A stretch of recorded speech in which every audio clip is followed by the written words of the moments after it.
अच्छे life partner की क्या क्वालिटीज होनी चाहिए कि वो आपकी मेंटल हेल्थ का ख्याल रखे। जो आपका लाइफ पार्टनर होता है ना, वो आपके साथ ग्रो करता है। बिल्कुल। अगर वो आपके साथ ग्रो कर रहा है, वो आपको आगे बढ़ने में मदद दे रहा है, तो इट्स मीन के मतलब आप खुद ब खुद ही मेंटली जो है वो अच्छे से उनके साथ भी पेश आएँगे। आपकी जो आने वाली जनरेशन है, उसके साथ भी उसके ऊपर भी अच्छे इफ़ेक्ट पड़ेंगे। फ़लस्तीन के हवाले से भी बात करेंगे कि गज़ा की जो ख़वातीन हैं, इस वक़्त उनको बेयार मददगार हैं, उन्हें ये नहीं पता कि उन्हें किस वजह से मारा जा रहा है, किस वजह से उनके घर उजाड़े जा रहे हैं।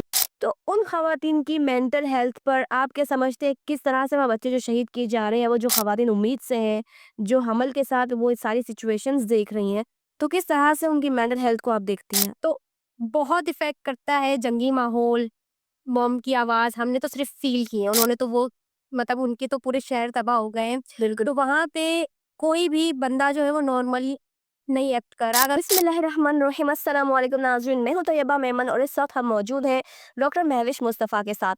डॉक्टर महविश मुस्तफ़ा जो कि जनरल फिजिशियन भी हैं और एक ऑर्गेनाइजेशन भी रन करती है जिनकी एनजीओ केयर फॉर एवरीवन के नाम से है। आज का जो एक खूबसूरत सा टॉपिक हमने सेलेक्ट किया, आजकल के माशरे में वो बहुत ही ज़्यादा इन है। वो टॉपिक क्या है? तो वो टॉपिक है टॉक्सिक रिलेशनशिप्स किस तरह से हमारी लाइफ पर असरअंदाज करते हैं, चाहे तो वो आपके लाइफ पार्टनर के साथ हो, चाहे वो आपके पेरेंट्स के साथ हो।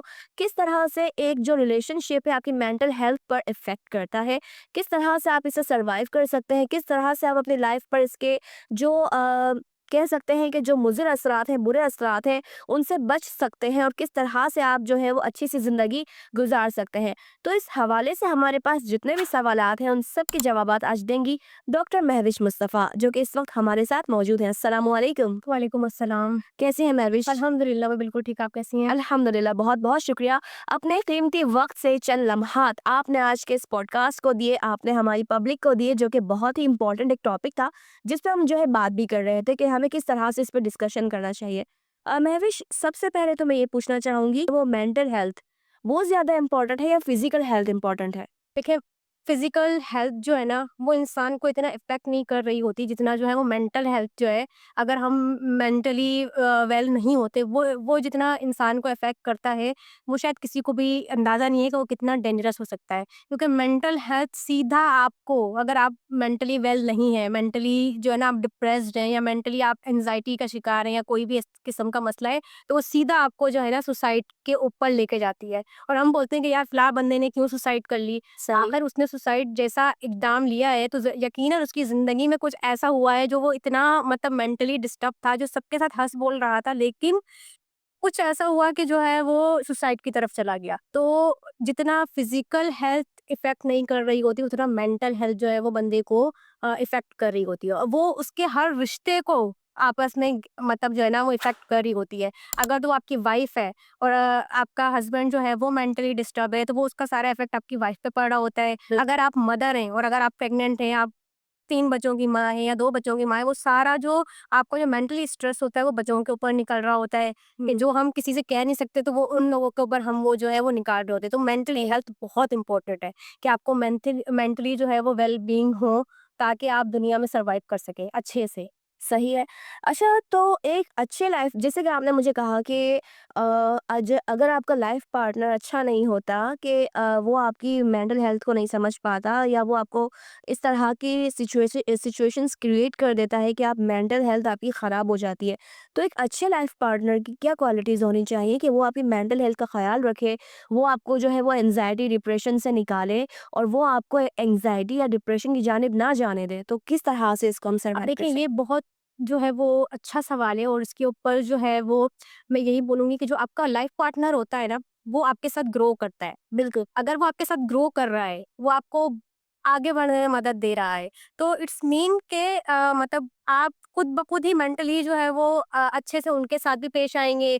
आपकी जो आने वाली जनरेशन है, उसके साथ भी उसके ऊपर भी अच्छे इफ़ेक्ट पड़ेंगे कि हाँ भाई, वो जो मदर-फादर हैं, वो दोनों इक्वली साथ चल रहे हैं। बच्चे देखते बिल्कुल। हैं कि भाई हमारे माँ-बाप जो है वो साथ हमें स्कूल छोड़ने आ रहे हैं, स्कूल से लेने आ रहे हैं, या फिर कोई इस किस्म की एक्टिविटी है, साथ मिलके काम कर रहे हैं। आजकल बहुत सारी ऐसी वर्किंग लेडीज़ हैं, जिनको हस्बैंड सपोर्ट्स कर रहे होते हैं। कि ठीक है भाई, वो अगर घर पे हैं, बच्चों को सँभाल रहे हैं और जो लेडी है वो वर्किंग लेडी है, तो कोई उनके ऊपर इफ़ेक्ट नहीं डाल रहा, या कोई ऐसी वाइफ़ हैं जो मतलब आपने बाज़ औक़ात सुना होगा कि कुछ फैमिलीज़ में मर्द ऐसे होते हैं, वो बोलते हैं कि भई इसकी शादी करा दो, इसकी बीवी आएगी अच्छी, तो वाक़ई में वो अच्छे से ग्रो कर जाते हैं और उनकी लाइफ़ सेटल हो जाती है। जो मैंने देखे हैं कि मिडल पास भी बंदे होते हैं, लेकिन उनकी वाइफ़ का सपोर्ट उनके पास इतना अच्छा होता है कि वो माशाल्लाह बहुत अच्छा ग्रो कर लेते। तो ये आपकी जो है, आप मेंटली वेल हैं, आप फिज़िकली वेल हैं, तभी तो आपने ग्रो किया। अगर एक टॉक्सिक रिलेशनशिप है, हर चीज़ में जो है वो क्या कहते हैं, हस्बैंड को एहसास कमतरी है या वाइफ़ को एहसास कमतरी है कि भई मेरे हस्बैंड जो है वो बाहर ये काम कर रहे हैं, मैं इस तरीके से क्यों नहीं कर रही? तो वो सारा इफ़ेक्ट जो है वो आपके बच्चों के ऊपर पड़ रहा होता है। तो वो आपकी जनरेशन भी सारी उसी ट्रॉमा से गुज़र रही होती है, आप भी उसी ट्रॉमा से गुज़र रहे होते हो। फिर सारी जो सिचुएशन होती है तो वो उसी तरीके से होती है। अगर मैं पाकिस्तान की बात करूँ तो पाकिस्तान में मेल डोमिनेंट मतलब रीजन ज़्यादा है, जहाँ पे मतलब मर्दों की ज़्यादा बढ़ोतरी होती है। तो फीमेल को जो है वो हर चीज़ इफ़ेक्ट कर रही होती है कि अगर वो वर्किंग है तो उसको घर जाके काम भी करना है, उसको घर जाके बच्चे भी सँभालने हैं, और अगर बच्चे ने थोड़ी बहुत भी गलती कर ली तो वो सारा सारा ब्लेम उसका बच्चे पर होता है। बच्चे पे उतरता है, और शौहर का पहला ताना ये होता है कि तुमने इसको क्या सिखाया? ये ऐसा है, तरबियत तो दोनों साइड से हो रही होती है। कर रही है। तो वो सारी चीज़ें इफ़ेक्ट क्या कर रही होती हैं, आपके रिलेशनशिप को भी इफ़ेक्ट कर रही होती हैं, आपके बच्चों को भी इफ़ेक्ट कर रही होती हैं, आपके करियर को भी इफ़ेक्ट कर रही होती है। तो वो बंदा बस फिर बेज़ार ही हो जाता है, वो बोलता है कि भई अब क्या मेरी ज़िंदगी में रह गया ये, अब ये। अच्छा, दूसरी चीज़ ये कि जब आपको पता है कि ये टॉक्सिक रिलेशनशिप है, तो मेरी एडवाइस दोनों बोथ मेल और फीमेल को है कि उसी टाइम आप जो है वो अपना डिसीज़न लें, और मतलब जो है वो आप जो है वो अपना एक न्यू वे चुन लें। कोई बुरी बात नहीं है कि अगर आपने सेपरेशन इख्तियार की है, कोई वो गलत बात नहीं है, क्योंकि अगर आप खुद को मेंटली टॉर्चर कर रहे हैं उस रिलेशनशिप में रहते हुए, तो ये आपकी सबसे बड़ी मिस्टेक है।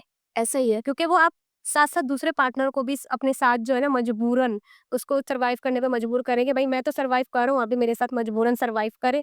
सही, हम तो दुनिया क्या कहेगी, लोग क्या कहेंगे?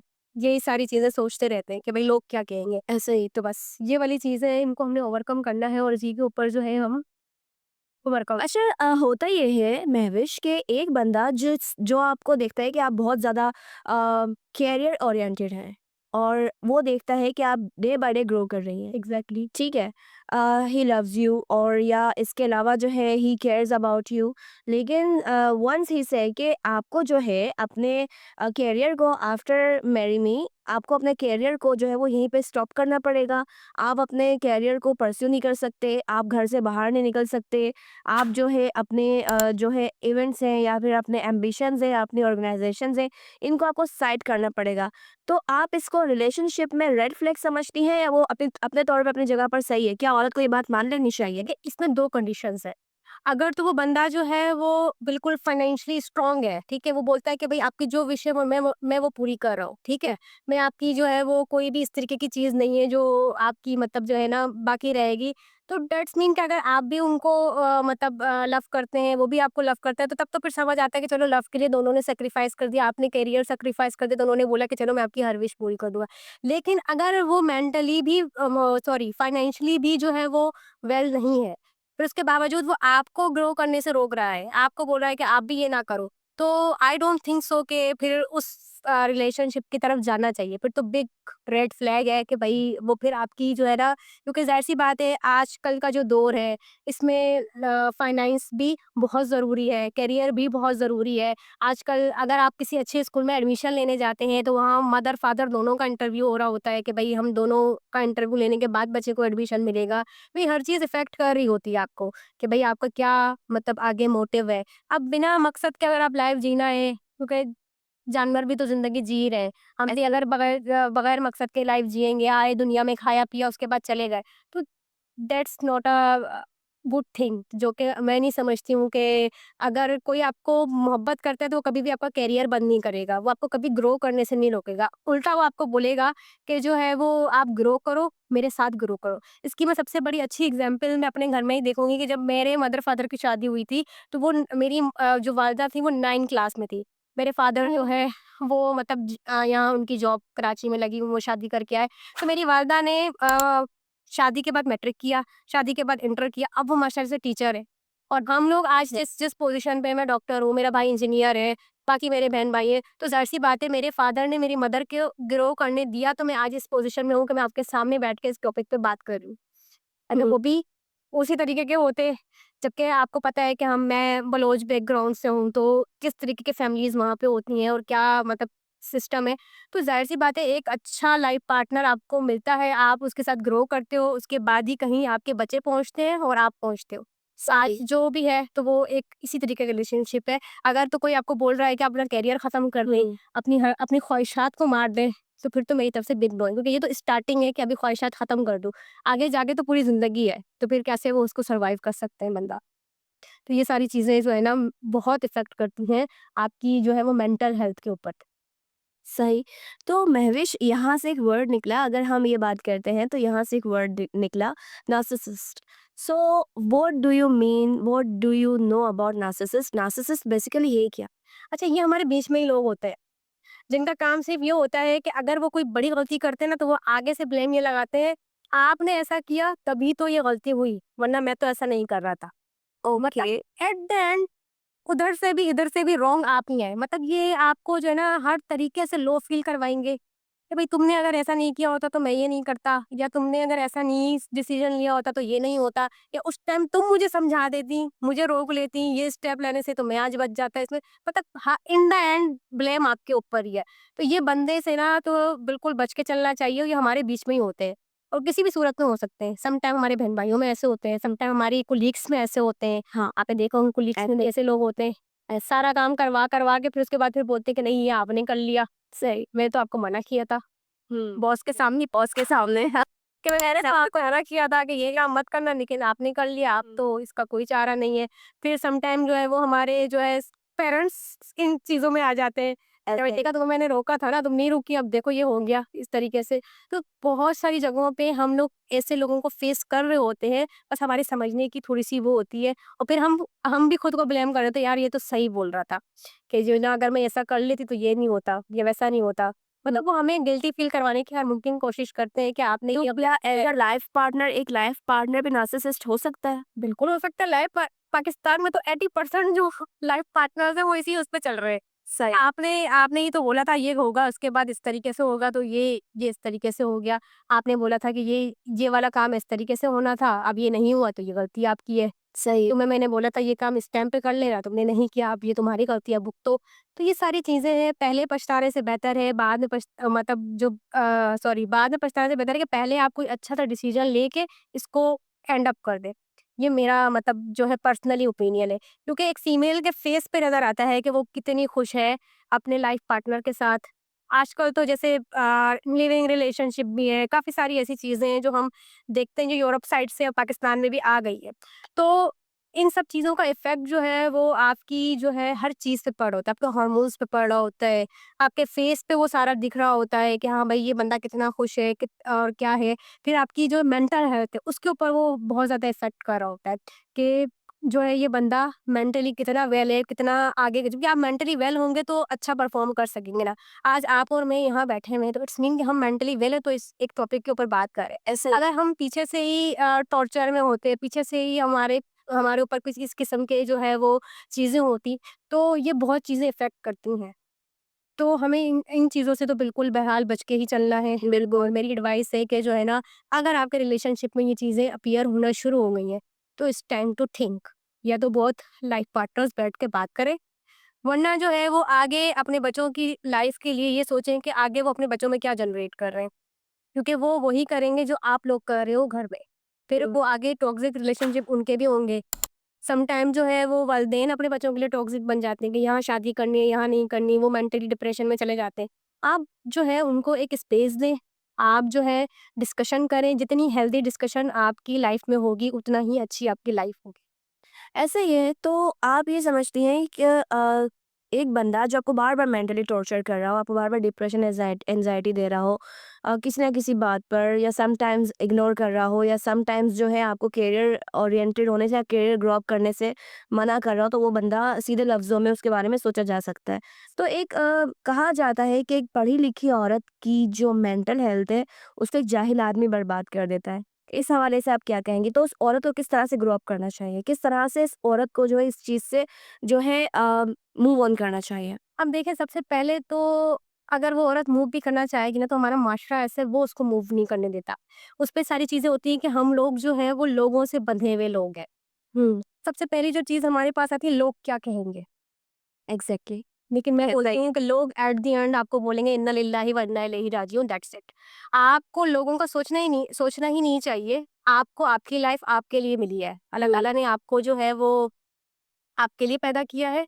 आप जो है वो अपना दुनिया में सर्व करें, अपनी हिस्से की ड्यूटी करें, अपने हिस्से के काम करें, उसके बाद आपको अल्लाह की तरफ जाना है। आपके हिस्से का जवाब आपकी लाइफ पार्टनर भी नहीं देगी, आपके माँ-बाप भी नहीं देंगे, आपके बच्चे भी नहीं देंगे। आपके कामों के जवाब आपने खुद अल्लाह को देने हैं अपने उस पे। तो फिर जब हम हर चीज़ के लिए ज़िम्मेदार हैं, तो फिर हम लोगों का क्यों सोचें? बिल्कुल ऐसा ही। एक मतलब मैं बोलती हूँ कि लोगों का सोचते-सोचते हम अपनी लाइफ कहीं पीछे छोड़ देते हैं। ये बड़ी ही कोई इम्पोर्टेंट बात है। जब मैं पहले बहुत ज़्यादा इस चीज़ों के बारे में, तो भाई फलाँ ने मेरी पोस्ट पे कमेंट कर दिया, अब क्या होगा? कुछ मतलब भी नहीं हो पता सही। पहले मैंने काफ़ी टाइम जो है, मैं अगर अपना पर्सनल एक्सपीरियंस गुज़ारूँ, तो मैंने लोगों के बारे में सोचते हुए गुज़ारा। मैंने ये पोस्ट लगाई है, अब इसके बारे में लोग क्या कहेंगे? फ़ौरन से डिलीट कर दी। भाई क्यों? आपकी आपकी ज़िंदगी, आप कुछ भी करें, आपको मतलब जो है वो अपने आप को सैटिस्फाई करना है, लोगों को सैटिस्फाई नहीं करना। लोग कभी भी सैटिस्फाई नहीं होते। आप एक को सैटिस्फाई करेंगे, दूसरा आपसे नाराज़ हो जाएगा। ऐसे ही। ये लाइफ़ है। तो इसी तरीके से जो पढ़ी-लिखी खातून है, वो अपना करियर इसी बातों में वो करती है कि उसकी वालिदा उसको बोलती है कि अगर तुमने अभी शौहर से लड़ाई की, तो लोग ये बोलेंगे, शौहर से तलाक ली तो ये हो जाएगा। या शौहर तो औरत का क्यों नहीं सोचते कि अगर एक लड़की डिवोर्स ले लेती है या एक लड़की अगर अपने आप को जो है उस जहन्नुम से निकालना चाहती है, तो वालिदैन हो, चाहे ख़ानदान हो, वो लड़की को ये क्यों कहते हैं कि नहीं ज़िंदा दरगोर हो जाओ, ए गुज़ारो जहन्नुम में इसका ज़िंदगी। जो एक इम्पोर्टेंट चीज़ है, जो हमारे जो मतलब एंसेस्टर से जो हमारी सोच आती आ रही है कि भाई ये काम ऐसा है तो इसका ऐसा ही है। अगर हम इस्लाम को डीपली रीड करें, तो तलाक जो है वो हलाल कामों में नापसंदीदा अमल है, हलाल कामों में, हराम नहीं है, हलाल है। और जब हज़रत मोहम्मद सल्लल्लाहु अलैहि वसल्लम के दौर में कुछ ख़वातीन ऐसी थी जो अपने शौहरों के साथ नाखुश थी, तो उन्होंने उनको अलहदगी करवा दी।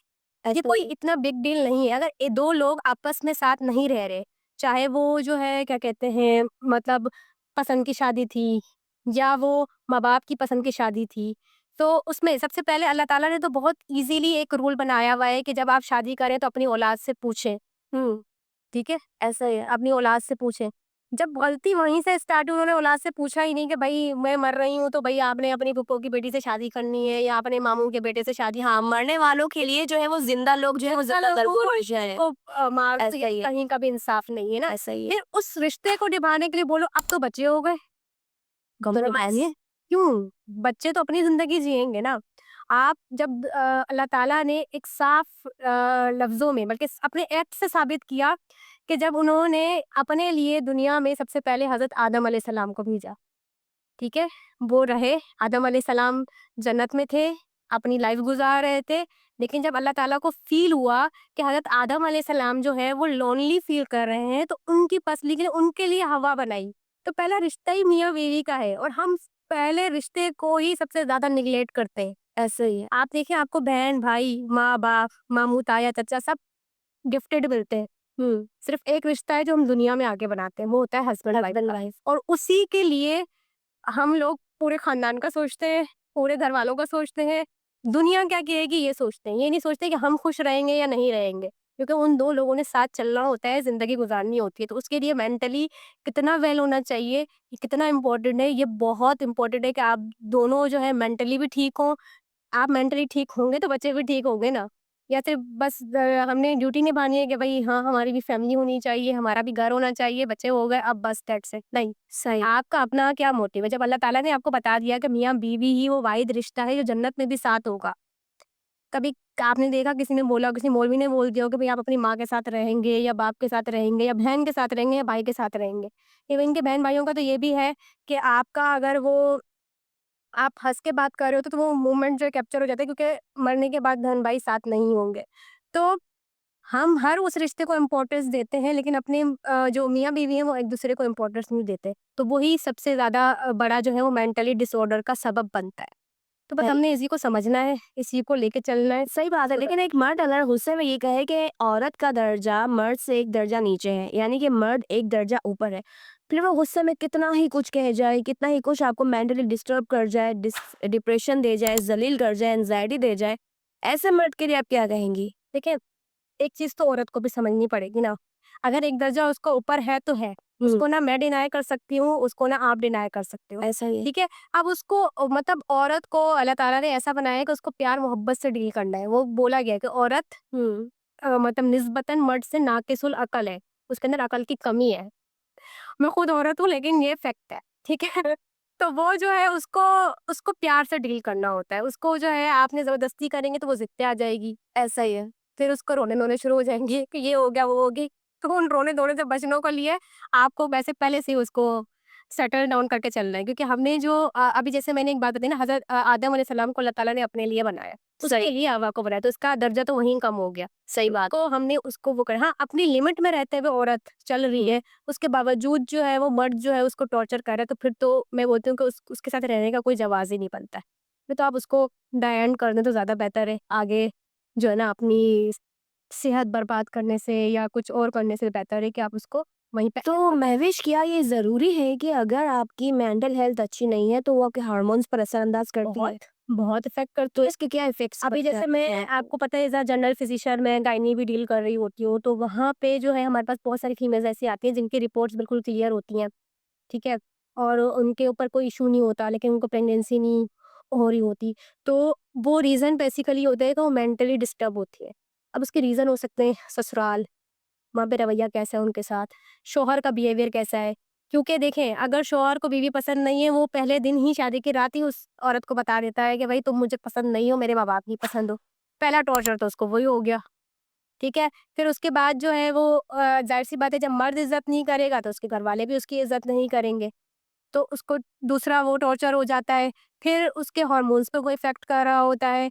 फिर उनको कंसीव करने में मसला हो रहा होता है और फिर उसमें भी मर्द कोऑपरेटिव नहीं होता है। हम बोलते हैं कि भाई मेल फीमेल दोनों के टेस्ट करवाएँ, वो बोलते हैं नहीं फीमेल के अंदर ही मसला है। चाहे मसला जो है वो मर्द के अंदर भी हो। तो बहुत सारी चीज़ें हैं जो पाकिस्तान में फीमेल्स को मतलब फेस करनी पड़ती हैं और बहुत ज़्यादा वो मेंटली ट्रॉमा से गुज़रती हैं और उनकी प्रेगनेंसी पूरी इतनी ख़राब हो जाती है। बहुत बार ऐसा हुआ है कि सास के साथ आई हुई होती हैं ख़वातीन और वो उनके ऊपर खड़ी होती हैं। हम अभी हम बात ही कर रहे होते हैं तो वो पीछे से चिल्लाना शुरू हो जाती है, हमने तो घर पे हर चीज़ रखी हुई है, खुद ही नहीं खाती हैं, खुद ही नहीं करती हैं, खुद ही नहीं करती। जबकि हमें खुद पता है कि प्रेगनेंसी में जो है वो हार्मोन आपके इतने इम्बैलेंस हो जाते हैं कि आपके इतने मूड स्विंग्स होते हैं कि आपको कुछ अच्छा लगता है, कुछ अच्छा नहीं लगता, वोमिटिंग होती है, नोज़िया होता है, ये होता है। और अगर प्रेगनेंसी नहीं हो रही होती, वो कसूर भी खातून का होता है, उसके ऊपर यही पहले से ही बोल दिया जाता है कि 1 साल के अंदर अगर तुम्हें औलाद नहीं हुई, तो हम तुम्हारे शौहर की दूसरी शादी करवा देंगे। या शौहर बोलता है कि भई मैं अपनी पसंद की लड़की से आज नहीं तो कल, साल 2 साल बाद शादी कर लूँगा, तो ऐसी औरत कैसे खुश रह सकती है, आप खुद सोचें। तो वो उसकी बॉडी पे इफ़ेक्ट कर रहा होता है, उसके हार्मोन्स पे इफ़ेक्ट कर रहा होता है और जब हार्मोन इफ़ेक्ट हो रहे होते हैं, तो औरत में चिड़चिड़ापन बहुत ज़्यादा आ रहा होता है, गुस्सा आ रहा होता है, उसको कोई बात अच्छी नहीं लग रही होती, वो अपना काम जो है वो सही तरीके से नहीं कर पा रही होती। तो ये सारी चीज़ें इफ़ेक्ट करती हैं आपकी मेंटल हेल्थ पे। सही है। तो इसको आपने जो है वो खुद ही सेटल डाउन करना है, डिस्कशन करनी है। सबसे बड़ी चीज़ है हमारे अंदर कम्युनिकेशन गैप। ऐसा ही है। हम बात करेंगे, हम डिस्कस करेंगे, उसके बाद ही तो वो कोई चीज़ सॉर्ट आउट होगी। तो ये वाली चीज़ है। तो महविश एक अच्छे लाइफ पार्टनर में से क्या क्वालिटीज़ होनी चाहिए जो आपको डिप्रेशन, एंग्ज़ायटी जैसे मामलात से ओवरकम करवाए? हाँ, सबसे बड़ी जो क्वालिटी ये होनी चाहिए अंडरस्टैंडिंग। हुँ, ठीक है? आपकी जो बातचीत है, आपका जो अमल है, आपका जो एक्ट है, वो किसी तरीके से दूसरे को हर्ट ना करे अपने लाइफ पार्टनर को। सबसे बड़ी बात यही है कि अगर हम इस्लामिक रूल से चलते हैं, तो पहली बात ही यही आ जाती है कि मियाँ-बीवी एक-दूसरे का लिबास है। ऐसा ही। और इससे मुराद ये होता है कि अगर वो लोग जो हैं एक-दूसरे की इज़्ज़त करेंगे, एक-दूसरे की बात को बेडरूम से बाहर नहीं लेके जाएँगे, तो वहीं पे वो उनकी 100 किस्म की लड़ाइयाँ वो बेडरूम तक ही रह के वहीं ख़त्म हो जाएँगी। हमारे यहाँ सबसे बड़ी मिस्टेक ये होती है कि लड़की जो है थोड़ी-सी लड़ाई हुई नहीं, थोड़ा-सा कुछ झगड़ा हुआ नहीं, वो फ़ौरन से अपनी अम्मी को कॉल कर रही हैं, वहाँ से फिर मशवरे आते हैं, कज़िन्स को बता रही हैं, फ्रेंड्स को बता रही हैं। आप आजकल के दौर में अगर मैं देखूँ माँ-बाप के बाद अगर कोई मुख़लिस कोई बंदा आपके साथ है तो वो आपका हस्बैंड, हस्बैंड है, बिल्कुल। ठीक है? आपके फ्रेंड्स आपके साथ कितने मुख़लिस हैं, वो आपको टाइमली अंदाज़ा हो जाएगा लेकिन 100% कोई भी मुख़लिस नहीं होता। वो घर जाके ये ज़रूर सोचते हैं कि यार इसको ये ब्लेसिंग मिली हुई है तो मेरे पास ऐसी ब्लेसिंग क्यों नहीं है?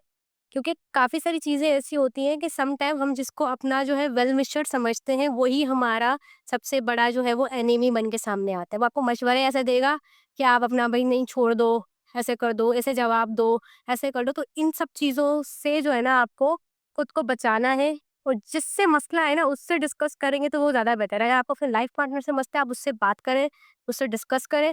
उसके बहुत सारे तरीके हैं, ठीक है? आपकी घर में लड़ाई हो गई, हाँ, आप उसको इन द मॉर्निंग कॉल करके बोल सकते हैं कि भई मैं फलाँ जगह आपका वेट कर रही हूँ, आएँ बात करें, चाय पीते हैं साथ में। तो काफ़ी सारी चीज़ें जो हैं वो वहीं आपकी डिसॉल्व हो जाती हैं जब आप इस तरीके का काइंड गेस्चर वो करते हैं। हाँ, क्योंकि हर इंसान के अंदर जो भी फीलिंग होती है वो तकरीबन जो है वो 11 मिनट की होती है। आपको वो 11 मिनट को कवर करने आना चाहिए। आपके अंदर खुशी है 11 मिनट की, आप किसी एक बात पे बार-बार खुश नहीं हो सकते। अगर आपको एक बार कोई खुशखबरी मिल जाती है, क्या उसके ऊपर आप बार-बार खुश होंगे? नहीं। गुस्सा है वो भी आपका 11 से 12 मिनट का होता है। उस 12 मिनट को आपने कैसे कवर करना है वो आपके ऊपर डिपेंड करता है। ये सारी जो चीज़ें हैं, ये अगर आपने मेंटेन करना सीख ली तो आपकी लाइफ़ जो है वो हेवन है। जब आपको गुस्सा है आप बात ना करें, तसल्ली के साथ बैठ जाएँ। और गुस्से में जब ऐसी-ऐसी बातें कर दें आप कि जो नाक़ाबिल माफ़ी हो, तो उसको किस तरह से हैंडल तो करें? इस यही तो गुस्सा क्यों हराम है? गुस्सा इसीलिए हराम है क्योंकि आपका रिलेशनशिप खराब हो सकता है। हुँ, आप किसी को ऐसी हर्टफुल बातें जब अगर आपका सपोज़ पेरेंट्स के साथ बहस हो रही है, आपने कोई हार्श वर्ड बोल दिया, गुस्से में बोल दिया, आपकी इंटेंशन ऐसी नहीं थी, तो वो बाद में वो रिवर्स थोड़ी हो सकता है। जो वो बोल दिया तो वो बोल दिया। कहते हैं ना क्या कहते हैं बंदूक से निकली गोली और ज़बान से निकली बात वापस नहीं जा सकती है। ऐसा ही तो है। ऐसे ही चीज़ है कि गुस्से में अगर आपने कोई इस तरीके की बात करी है तो फिर अब उसके बाद तो उसके फिर साइड इफ़ेक्ट्स तो फिर वो आएँगे। आएँगे, बिल्कुल।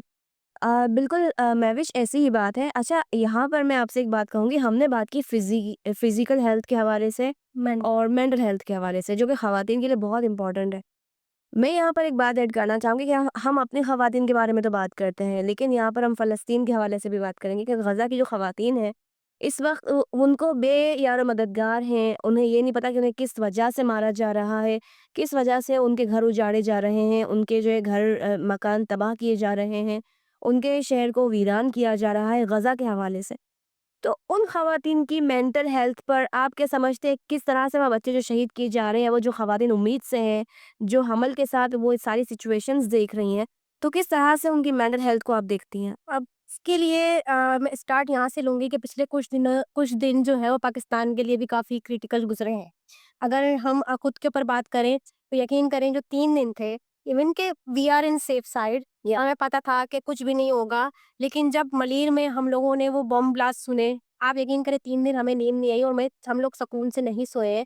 तो बहुत इफ़ेक्ट करता है जंगी माहौल, बम की आवाज़ हमने तो सिर्फ़ फ़ील की है, उन्होंने तो वो मतलब उनके तो पूरे शहर तबाह हो गए हैं। बिल्कुल। तो वहाँ पे कोई भी बंदा जो है वो नॉर्मली नहीं एक्ट कर रहा। अगर उनको हम रिफ्यूजी कैंप्स में भी लेके लोग आ रहे हैं, उनकी जो है वो खाना-पीने की चीज़ें भी दे रहे हैं, तो वो तक भी वो प्रॉपर नहीं ले पा रहे क्योंकि उनको यही डर है कि यहाँ से मिसाइल आ जाएगा, वहाँ से आ जाएगा। क्योंकि वैसे तो हम सिर्फ़ टीवी पे देख रहे थे, लेकिन जब हम पे आई ये बात, तो बाकायदा फ़ील हुआ कि वाक़ई में एक नॉर्मल चीज़ें, नॉर्मल मुल्क के हालात कितना बंदे के ऊपर इफ़ेक्ट करते हैं कि हमारे मुल्क में सिर्फ़ 3 दिन जंग का माहौल रहा और हमारी दुनिया मतलब जो है वो उलट-पुलट थी। हम हर जगह बात कर रहे थे कि भई ये हो गया, ड्रोन गिर रहे हैं, ये हो रहे हैं, तो वो भी हमें मेंटली जो है ना वो हर्ट कर रहे थे। तो वहाँ पे तो सारी चीज़ें तबाह हैं। तो वो उन फीमेल्स के लिए तो बाकायदा पूरा अगर वो दोबारा सिटी डेवलप्ड हो भी जाता है, तब भी वहाँ पे जो है क्या कहते हैं उनको मेंटली सेशंस की ज़रूरत है। क्योंकि वो मेंटली ठीक नहीं है, क्योंकि वो रिफ्यूजीज़ कैंप से भी यही चीज़ें आ रही हैं कि बच्चे डर के उड़ जाते हैं। माएँ जो हैं वो क्या कहते हैं अपने बच्चों को ढूँढ रही हैं। उनकी चीज़ें उन्होंने अपने पास सँभाल के रखी हैं, किसी के पास मोज़ा है, किसी के पास किसी की शर्ट है। ये सारे इतने हर्टफुल मनाज़िर हैं कि आप जो है किसी भी तरीके से जो है ना नहीं इसको ओवरकम कर सकते। कि हम बिल्कुल बयान ही नहीं कर सकते कि उनकी मेंटल हेल्थ किस हवाले से गुज़र रही है। इसको तो अब ओवरकम करने के लिए शायद हमें years and years and years चाहिए होंगे, कि वो दोबारा से लाइफ़ की तरफ वापस आए। और अगर वो दोबारा ये लाइफ़ की तरफ आ भी जाते हैं, तो ये जो लास्ट के जो 2 साल उनके गुज़रे हैं, ये शायद ये लोग कभी ना भूल पाएँ।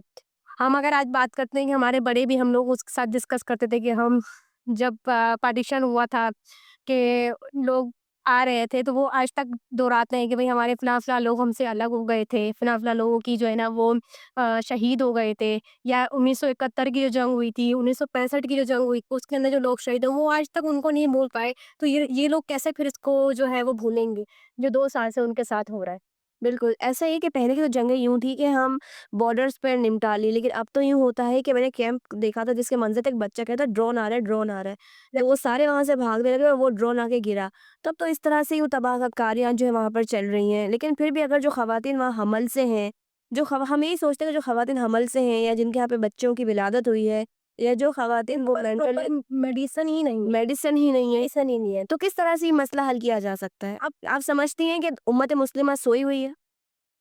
उम्मत मुस्लिमा तो वाक़ई में सोई हुई है, काफ़ी सारी चीज़ों में हमने इस्लाम को बहुत पीछे छोड़ दिया है और जो है हम बिल्कुल भी इसको फ़ॉलो नहीं कर रहे। अभी रिसेंट विज़िट ही आप देख लें, जो ये कंट्री का नाम नहीं लेती लेकिन हर किसी को पता है कि कहाँ पे किसने विज़िट किया है और उनका क्या वहाँ पे सिस्टम था। लेकिन हम इस चीज़ को भी नहीं डिनाई कर सकते कि जो चीज़ें बरहक होनी हैं क़यामत से पहले, वो तो होनी है। जो हज़रत मोहम्मद सल्लल्लाहु अलैहि वसल्लम ने जो फ़रमाया है, वो तो होके रहेगा। बिल्कुल। ठीक है ना? जो क़यामत के जो अनासिर है, वो तो ज़ाहिर होने ही शुरू होंगे और ये बात तो बरहक है कि जो है क़यामत से पहले जो है वो बैतुल मुक़द्दस हमारे हाथ से जाएगा और हमने उसको हज़रत मेहदी अलैहिस्सलाम की और हज़रत ईसा अलैहिस्सलाम की जो है वो क़यादत में वापस लेना है।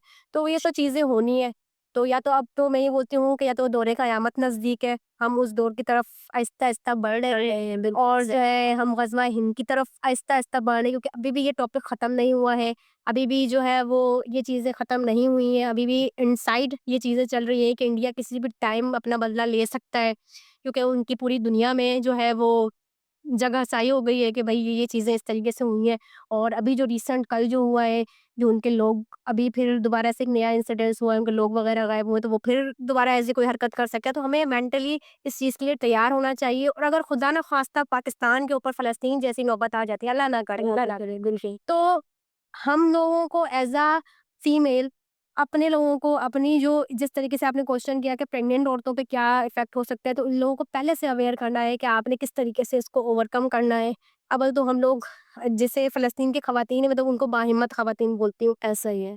कि वो अपने बच्चों के जिस्म के टुकड़ों को लेके भी बहुत सब्र वाली हैं, जैसे कुरान कहता है। बिल्कुल, बिल्कुल। ऐसा ही है क्योंकि कुरान पाक ने तो बोला है ना कि वो तो एक ऐसा गिरोह है जो कयामत तक लड़ता रहेगा हक के लिए। बेशक। और बेशक फ़लस्तीन वाले उन्हीं गिरोह में से हैं और अल्लाह ताला उनको जो है ना मज़ीद सब्र इस्तक़ामत दे और उनको फ़तह दे इंशाअल्लाह एक दिन तो फ़तह आमीन। हमारी ही होगी इंशाअल्लाह। बिल्कुल, बिल्कुल। और जो उम्मत मुस्लिमा है अल्लाह ताला उनके अंदर भी थोड़ी-सी गैरत डाल दे कि ताकि वो उनके लिए कुछ करें। हम दुआ कर सकते हैं, अगर हमारे लिए कोई भी पॉसिबिलिटी हो सकती है, जैसे ही कोई पॉसिबिलिटी होती है तो एज़ अ जो ऑर्गनाइज़ेशन जो मैं रन कर रही हूँ मैं उसकी तरफ से कुछ भी कर सकूँ, तो सबसे पहले जो है हम हाज़िर हैं एज़ अ डॉक्टर वहाँ पे सर्व करने के लिए। बिल्कुल, बिल्कुल। बहुत शुक्रिया महविश।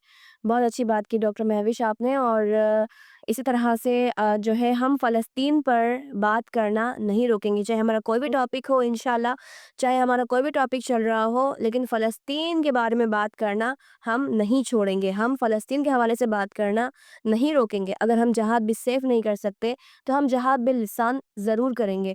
क्योंकि अल्लाह भी कहता है कुरान में कि आप जहाद बिल-लिसान करें, जहाद बिस्सैफ़ करें, जो है जहाद बिन नफ्स करें, लेकिन हम फ़लस्तीन के लिए जहाद बिल लिसान इंशाअल्लाह जारी रखेंगे, जारी और सारी रखेंगे और उम्मत मुस्लिमा से भी जो है वो उम्मीद करते हैं कि वो जहाद बिस्सैफ़ जारी रखे, बल्कि जारी रखे क्या, शुरू करें क्योंकि फ़लस्तीन के लोगों को आपकी ज़रूरत है। वहाँ की मसाजिद में ऐलान हो रहे हैं कि आप मदद के लिए आएँ, उनकी मदद करें, अल्लाह की जानिब से वसीला बनें। बहुत-बहुत शुक्रिया आज के इस पॉडकास्ट में महविश मुस्तफ़ा आप तशरीफ़ लाई, बहुत-बहुत शुक्रिया। आपको थैंक यू करते हैं और इसी के साथ आज का हमारा ये खूबसूरत सा पॉडकास्ट था अपने अख्ताम की जानिब मैं आपकी मेज़बान तैयबा मेमन अब आपसे लूँगी इजाज़त। अल्लाह हाफ़िज़।